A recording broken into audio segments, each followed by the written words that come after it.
Hello guys, ayan ang ganda ng view dito. Ang tataas ng building. Sa baba ng building, may river o lake siya. Ayan. Sa gitna ng building na yan guys ay bahay ng kapatid ng amo ko.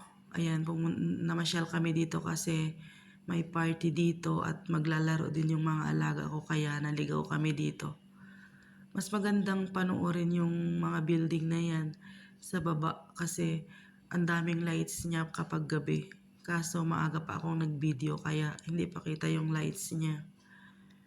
Ayan, tapos madaming dumadaan dito na maliliit na boat.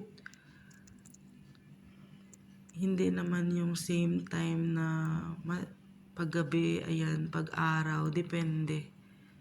Ayan ngayon, oh, may isang dumaan.